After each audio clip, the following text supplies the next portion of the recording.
pasado vimos cómo la iglesia por más de 17 siglos creía que hay un arrebatamiento de la iglesia, pero que ese arrebatamiento de la iglesia sería en la segunda venida de Cristo, no antes de la segunda venida de Cristo. Estuvimos viendo que los padres de la iglesia son los que llevaron la responsabilidad de conducir la doctrina de la iglesia en los primeros siglos después de la muerte de los apóstoles. Ellos leíamos la larga lista de padres de la iglesia que afirmaban categóricamente que el Señor no vendría sin que primero se manifieste el hombre de pecado, tal como lo dice segunda de Tesalonicenses capítulo 2, el verso 3. Nadie os engañe en ninguna manera, porque no vendrá sin que antes venga la apostasía y se manifieste el hombre de pecado, el hijo de perdición. Basado en este verso y en otros más, ellos afirmaban que no vendrá el Señor a llevar a su iglesia sin que antes venga la apostasía y se manifieste el hombre de pecado, el hijo de perdición. De hecho, esa era la creencia, como vimos el tema pasado, hasta el siglo XVIII, siglo XVII, que hoy vamos a ir aclarando estos puntos. Era la creencia también de los padres de la Reforma, por así llamarlo, como los padres de la Reforma, que creían también firmemente en esto, como Calvino, Tomás Cranmer, John Tomás, John Knox, Cather Motter, Martín Lutero, Isaac Newton, Zwingler, Juan Hus, Charles Wesley, Adam Clarke, o sea, todos esta lista de padres de la Reforma desde el siglo XVI en adelante creían también lo mismo. Y hay una pregunta que surge: si los padres de la iglesia, como Ireneo, Eusebio de Cesarea, Hipólito, Tertuliano, Agustín de Hipona, y desde Ireneo hasta Jerónimo, todos ellos creían lo mismo, que el Señor se manifestaría después, primeramente para arrebatar a su iglesia, y después de ese acontecimiento, simplemente no había nada. Hoy nos han enseñado diferente, nos han enseñado que primeramente va a ocurrir el arrebatamiento de la iglesia y luego la manifestación del hombre de pecado, contrario a lo que se enseñó por 17 siglos exactamente. Ahora, yo quisiera hablar con ustedes un momento para entender el detalle del cual sí, hay una pregunta que tenemos que hacernos. Si hasta la Reforma Protestante, que fue en el siglo XVI, todos enseñaban lo mismo, hay una pregunta que no hay que dejarla pasar de lado. ¿Por qué hoy la iglesia cree de una manera diferente? Gran parte de la iglesia evangélica, se lo digo porque yo soy pastor de la iglesia evangélica y conozco lo que nuestra doctrina enseña hoy en día. Más del 80% de la iglesia cree que el Señor vendrá a arrebatar a su iglesia antes de la segunda venida. Pero con así decirlos y afirmarlos, que esta creencia es una creencia nueva, jamás enseñada. ¿Qué tuvo que ver Daniel 7, la cuarta bestia y el cuerno pequeño con este detalle? Aclaramos también en los primeros videos acerca del papel que esta bestia tomaría con respecto a este gran cambio. Voy a contarles el detalle histórico, porque yo sé que ustedes van a poder después de esto libremente averiguar todo lo que les estoy diciendo, ya que va a quedar grabado, y de esa manera ustedes podrán repetir y poder ir a ver la necesidad que hay de averiguar. Ustedes tienen que saber que en el año 1517 Martín Lutero clava las 95 tesis donde él dice que hay cosas dentro de la iglesia que ya no pueden seguir enseñándose. Él, después de clavar esto en Gutenberg, en Alemania, causó un revuelo ante la propia iglesia, que para ese entonces gobernaba con autoridad la iglesia católica. Así que en esa época Martín Lutero hizo una gran revuelta, un cisma dentro de la iglesia mismo, aunque la intención de Lutero no era dividir la iglesia, era reformar la iglesia, pero lastimosamente no sucedió como él quiso y lo terminaron echando. Martín Lutero entonces empezó a escribir claramente las cosas que había dentro de la iglesia, el cual no debían seguir esas prácticas continuas en ese tiempo. Por lo tanto, en los años posteriores que vinieron a la Reforma, la iglesia, en este caso la iglesia protestante, la iglesia que sale en este caso de la iglesia católica con Lutero y otros reformadores más, ellos creían y tenían en la mente una idea. Como dice la patrística y como dice toda la enseñanza por 16 siglos hasta Lutero, decía que el único anticristo que había, cumpliendo las características de Daniel capítulo 7, el cuerno pequeño, era la iglesia que había salido de Roma. Esta era la creencia. Mírenme, yo les voy a decir claramente, esta interpretación de que el cuerno pequeño es el anticristo, es la misma doctrina que Pablo dice o lo llama el hombre de pecado, no es una creencia que ha surgido recién, es una creencia que de hecho los padres de la iglesia avalaban desde el siglo II hasta el siglo V, y todos los padres de la Reforma veían a este evento como el cumplimiento en los líderes que para esa época gobernaban la iglesia católica, el poder papado y todo el sistema. Así que cuando yo hablo de que esto se creía, no es una creencia, valga la redundancia, de esta época. Algunos piensan que esta creencia la trajeron los adventistas del séptimo día, por ejemplo. Yo cuando hablo de este tema, muchos me dicen, ¿tú eres adventista? Ellos saben que no soy adventista. Y yo les digo, si es que esta doctrina fuese adventista, entonces se hubiera oído a partir del siglo XIX, ya que la iglesia adventista surge en el siglo XIX. Pero el decir que el poder que sale de Roma, cumpliendo así las características de Daniel 7, 23, 24 y 25, que es el cuerno pequeño, no era una creencia del siglo XIX. Es un anacronismo decir que esta creencia es del siglo XIX cuando se sabe evidentemente que esta creencia se ha repetido por 16 siglos hasta la Reforma. Y después de la Reforma, siglo XVI, siglo XVII se creía lo mismo, siglo XVIII se viene creyendo lo mismo. En el siglo XIX es que recién se asienta una nueva teología de enseñar y decir que el arrebatamiento de la iglesia va a suceder antes de la aparición del hombre de pecado, cuando en toda la historia es todo lo contrario. Y fue a partir del siglo XIX en la cual se enseña que el anticristo aún no ha venido, y se enseña el panorama distinto, que hoy vamos a verlo. Cuando Lutero comenzó en el siglo XVI, en el año 1517, la Reforma y toda Alemania, Europa, escandalizó. Entonces, 23 años después de Lutero, en el año 1540, San Ignacio de Loyola crea una escuela que viene a ser la inteligencia de la iglesia católica para esa época.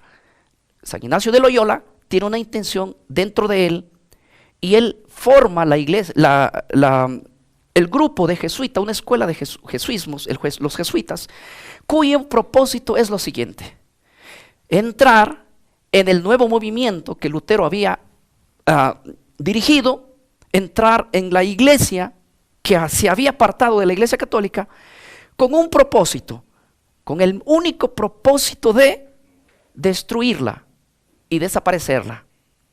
Así que la colegiatura de los jesuitas, dice San Ignacio de Loyola, en 500 años no va a haber reformas, no va a haber iglesia protestante, porque los jesuitas se van a infiltrar dentro de ellos y van a distorsionar el tema. Esto es interesante, porque en el año 1554 al 1616 se levanta uno de los primeros jesuitas de esa escuela.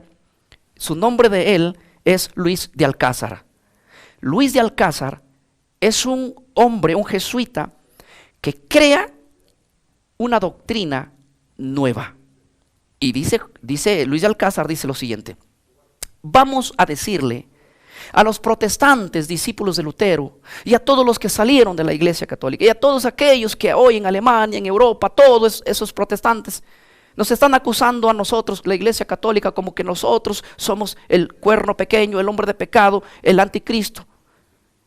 Vamos a decirle y vamos a hacer una nueva modificación de las profecías bíblicas que han creído por 16 siglos. Vamos a crear una doctrina diferente. Vamos a decir que todas las profecías de Daniel y el libro de Apocalipsis ya se cumplieron y que máximo llegaron al siglo I. Las profecías de Daniel tuvieron su cumplimiento en su totalidad en el tiempo pasado, inclusive antes de Cristo. Es lo que dice Luis de Alcázar. Hace una reinterpretación de las profecías bíblicas y crea el sistema preterista. Pastor, ¿qué es el sistema preterista? El sistema preterista es la corriente que sostiene y defiende que las profecías de Daniel han tenido su cumplimiento en el pasado, inclusive antes de Cristo.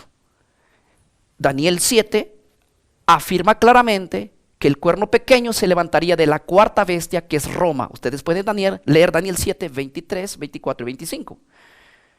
Esta es la enseñanza que creían los padres de la iglesia y todos los reformadores por 16 siglos. Pero se levanta Luis de Alcázar y en el siglo XVII dice, no, esto no es cierto. El cuerno pequeño no es la iglesia que salió de Roma. El cuerno pequeño es un personaje llamado Antíoco Epífanes. ¿Quién es Antíoco Epífanes? Antíoco Epífanes es un líder que se levanta después de la división de Grecia. Grecia, después de la muerte de Alejandro Magno, se dividió en 4, Grecia. De uno de estos 4 territorios que Grecia se divide, es que se levanta Antíoco Epífanes. Y tiene un papel muy ponderante en esa época, pero esto es antes de Cristo, en el tiempo de los griegos, cuando estaba gobernando los griegos. Antíoco es griego. Por lo tanto, Antíoco dice, el cuerno pequeño no tiene que ver nada con la iglesia que salió de Roma, sino tiene que ver con Antíoco que salió de Grecia. Por lo tanto, olvídense de estos reformadores, olvídense de ellos que acusan mal, nosotros nada tenemos que ver con ellos. El propósito de la escuela de los jesuitas era simplemente limpiar el nombre que toda Alemania, que toda la reforma estaba diciendo y acusando al papado como el cuerno pequeño, relacionándolo directamente con la profecía de Daniel, capítulo 7, versículo 23, 24 y 25. Por lo tanto, la colegiatura de los jesuitas, su único propósito es limpiar el nombre de la Iglesia Católica y echarle la culpa a alguien más para que ellos queden libres de esto. Considerando un punto importante, que todos los reformadores murieron diciendo y afirmando que el cuerno pequeño era el poder que se levantó de Roma. Pero hay que cuestionar específicamente a este personaje, Luis de Alcázar, que se atreve a crear esta doctrina. Esta doctrina se llama la doctrina preterista. Creer que todas las profecías se cumplieron en el tiempo pasado, en el tiempo antes inclusive de Cristo, como les estoy mencionando aquí.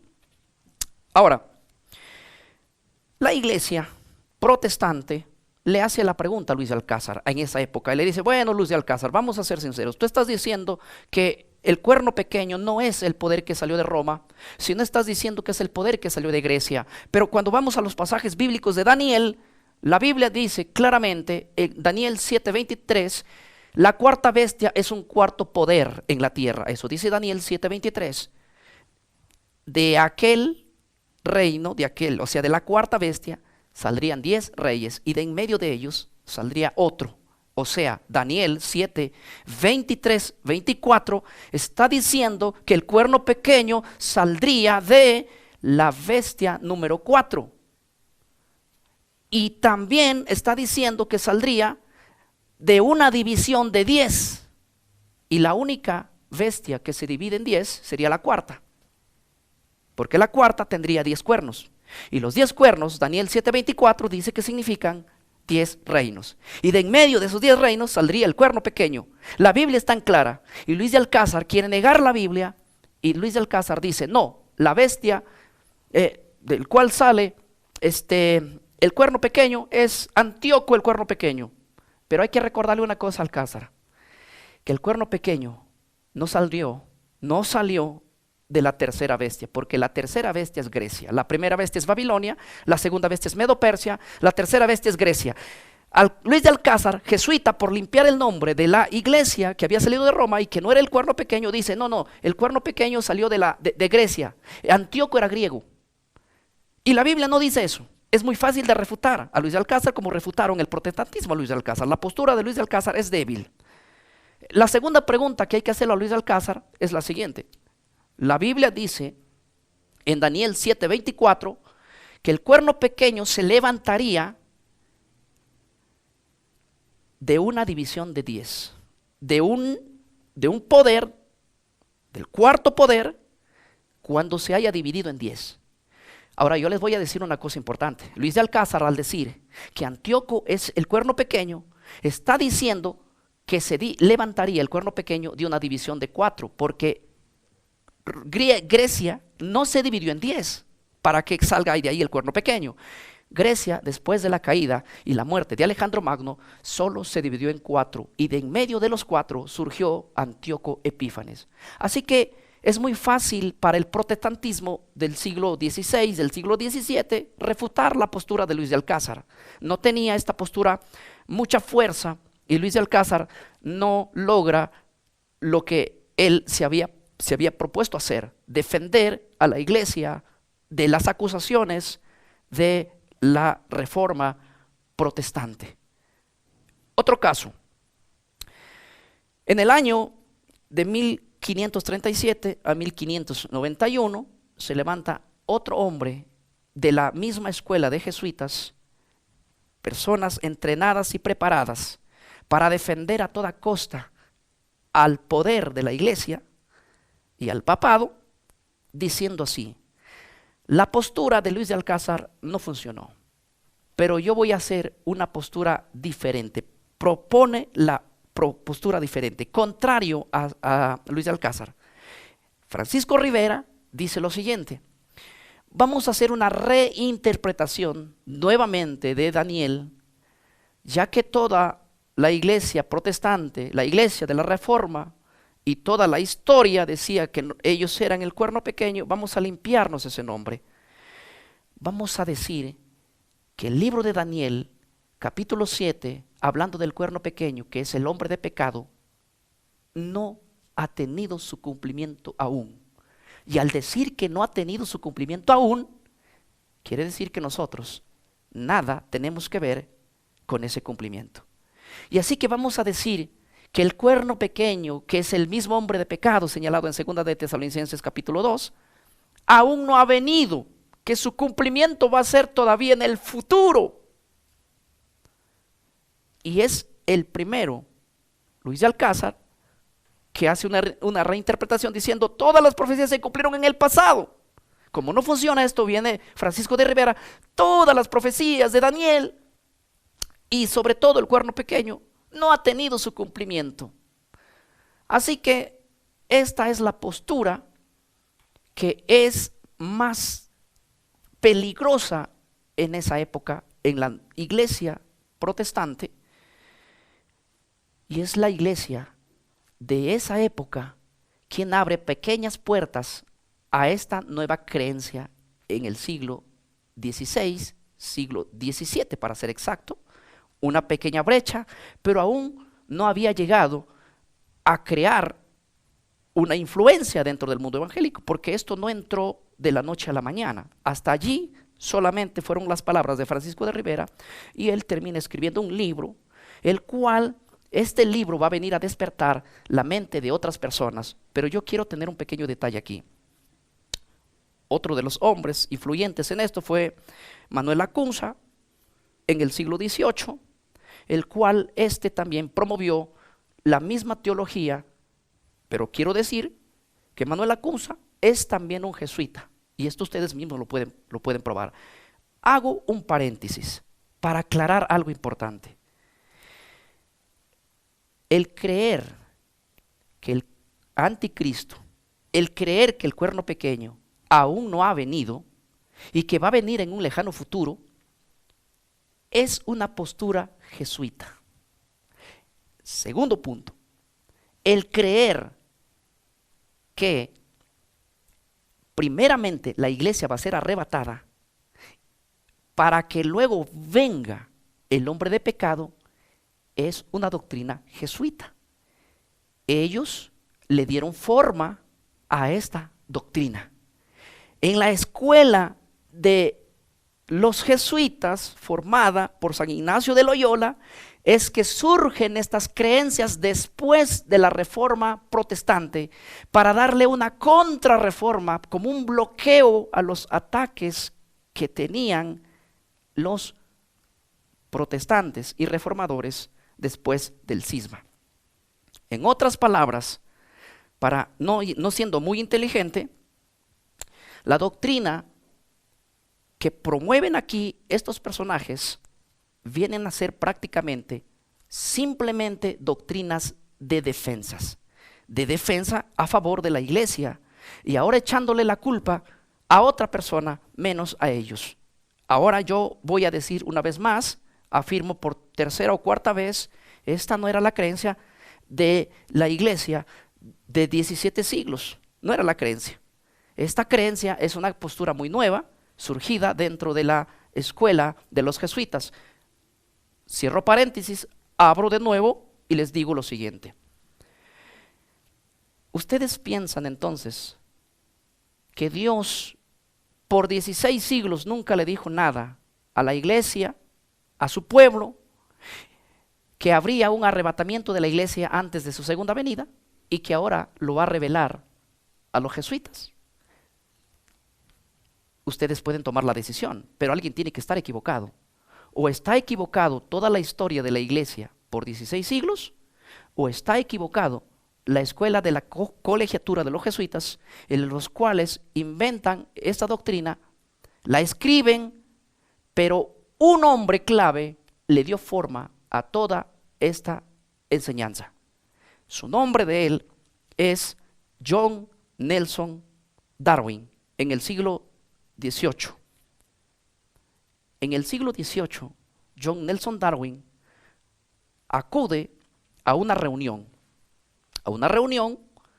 de la iglesia, y John Nelson Darwin dice lo siguiente. En esa reunión, cuando él estaba, había una muchacha de 15 años, su nombre es Margaret MacDonald, la cual por primera vez, Margaret MacDonald, en esa reunión donde está John Nelson Darwin, ella empieza a entrar en un trance y a pronunciar el hablar en lenguas por primera vez, y dentro de esa pronunciación que ella hacía, decía frases como rapto secreto, lo repetía muchas veces, que a John Nelson Darwin le impactó esas palabras, que luego él va a plasmar diciendo, hay un rapto secreto, y ese rapto secreto sucederá 7 años antes de la segunda venida.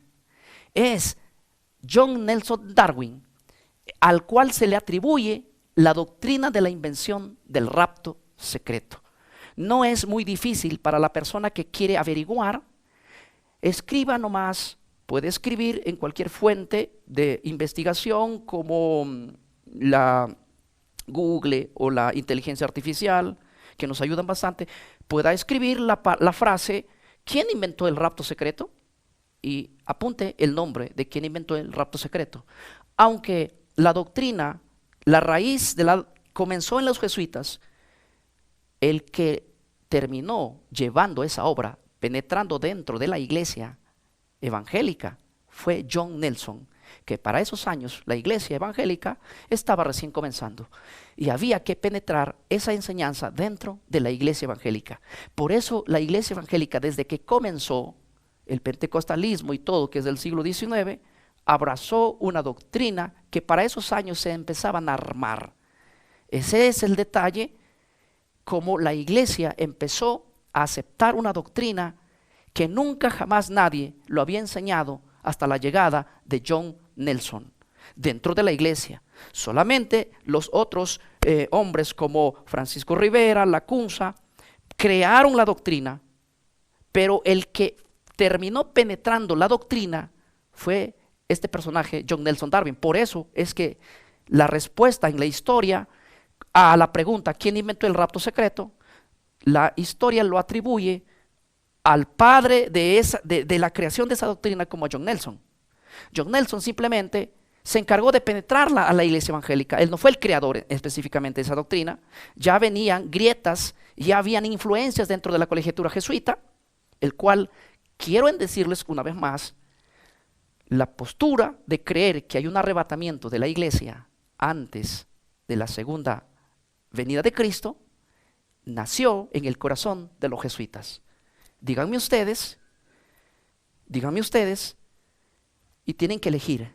O van a creer como la iglesia enseñó durante toda la época que Cristo viene por segunda vez y Cristo viene después de la aparición del hombre de pecado, o tienen que decidir en la nueva doctrina que viene a sacar el colegiatura de jesuita para decir que eso es mentira, para limpiar el nombre de la iglesia y decir el cuerno pequeño aún no ha venido. ¿Cuándo vendrá? No sabemos cuándo va a venir, dicen todos estos hombres.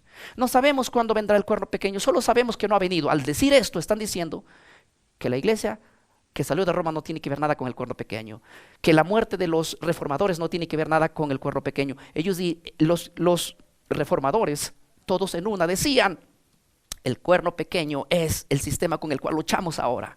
Ellos dieron su vida y murieron peleando en contra del cuerno pequeño, que ya estaba en ese tiempo manifestado y haciendo todo lo que Daniel 7:25 dice. Pero el jesuismo se encarga de decir, limpiemos el nombre de la iglesia, porque para eso fueron creados, para distorsionar. Y ahora hay que botar la culpa ¿a quiénes?